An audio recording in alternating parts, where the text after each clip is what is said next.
सक्रीच.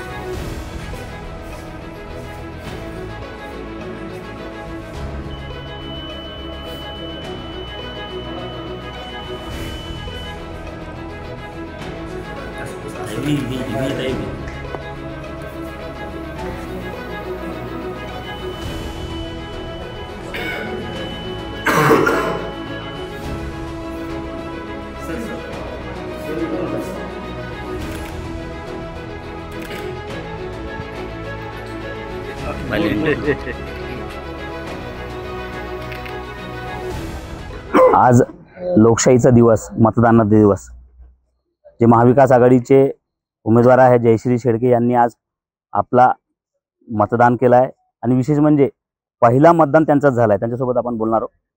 ताई, आज लोकशाहीचा दिवस आहे, तुम्ही मतदान केलं आहे, काय भावना आहे?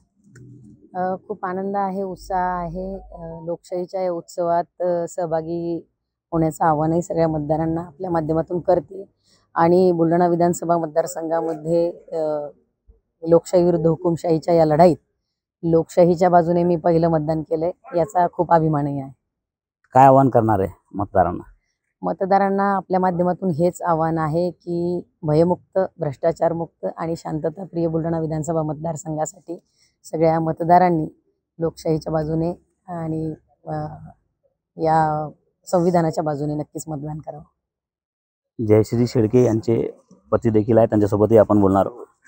साहेब, आपण उपजिल्हाधिकारी पोस्टवर होते, नंतर तुम्ही सेवानिवृत्ती घेतली आणि असं म्हटलं जाते की एका पुरुषाच्या पाठीमागे एका महिलेचा हात असतो, परंतु ताईच्या पाठीमागे तुमचा हात आहे, काय सांगणार?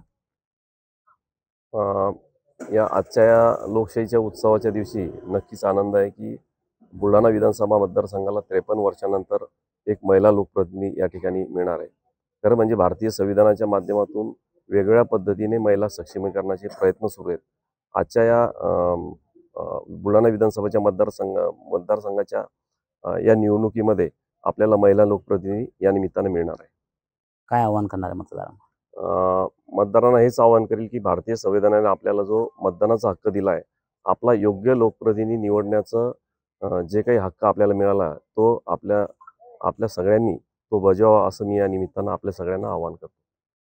तर नक्कीच भारतीय संविधानाने जे मतदानाचा हक्क बजवासाठी आपल्याला अधिकार दिलेला आहे ते मतदान बजवावा, अशा प्रकारची विनंती, आव्हान जयश्री शेळके आणि सुनील शेळके यांच्याकडून करण्यात आले आहे. Waseem Shaikh, news state Maharashtra, Buldhana.